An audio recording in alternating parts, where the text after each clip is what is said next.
Hey, peeps. So, I've been doing a lot of thinking, right?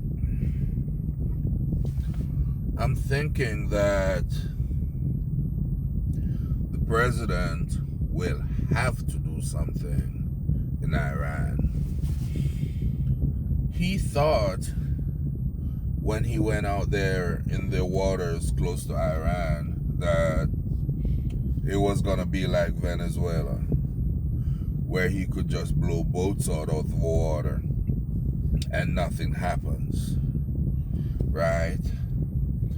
Iran is a country with 90 million people. And as much as they rose up against the government recently, if you're an outsider going into Iran to fight a war, that will unite the people. And that's not only for Iran. That's even for countries in the Caribbean. The Haitians might be killing each other, but if you set foot on that soil, they'll come together against you.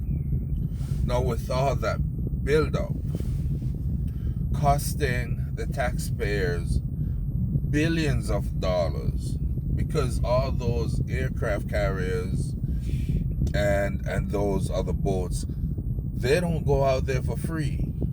Even though the aircraft carriers are nuclear powered, right? They got thousands of sailors.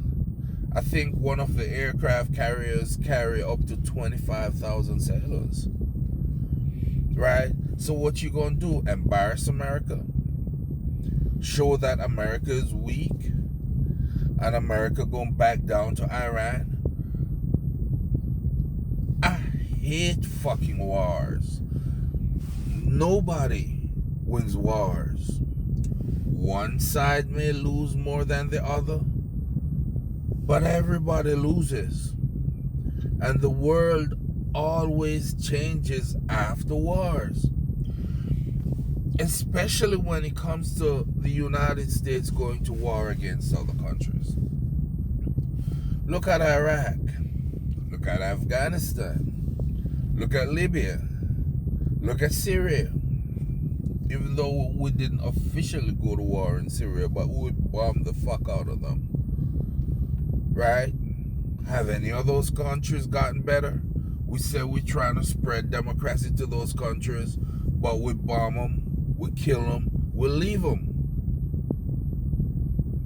Look on the way that we left Afghanistan, even though we were going to have to leave somehow, because we couldn't keep up what we were doing. And kids were dying. We were sending our kids over there to die. Right? And all those people in MAGA who's pushing for war. Is your kids going to war? Do you love your kids? But we're at the point now where we can't just turn back. We have to show some force. And the Iranians are letting us know that this won't be like the 12-day war, where they informed the United States when and where they were going to bomb, just to show some force for their people that the Iranians can respond. This time, things are different. The Iranians are not going to agree to any terms, because who don't need nuclear energy to run their grid system? You can't tell a country not to enrich uranium, because it's not only for nuclear weapons. It's to supply their grids and power other sources, other things that they have in their country that needs electricity. You cannot tell a country not to build missiles, because if you're a country that consistently get bombed by another country, what are you trying to tell them? Not to be able to respond, not to be able to defend their people? And unarmed Iran is a country that's over, because they're not just trying to disarm Iran so that they can have a better life, so that they can lift the sanctions. Obama made a deal with Iran, which was a great deal, even though it only lasts for a couple of years. But that's how deals work. You go back and you renegotiate the terms.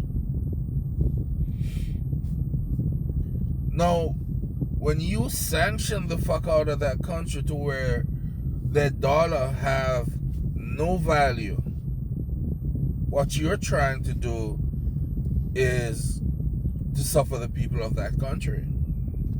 How did that work in Cuba? Cuba is still Cuba, and they're 90 miles away. Iran is thousands of miles away. Now, I'm no foreign policy expert. I know nothing about foreign policy. Let me say that straight up. But it doesn't take a genius to see what's going on here. The Chinese flew when the United States was moving in, the Chinese flew several cargo planes to Iran. And what do you think they were shipping? Sneakers? And clothes? And food? No. The Chinese were shipping weapons to the Iranians. Missile defense systems. Right? Attack systems.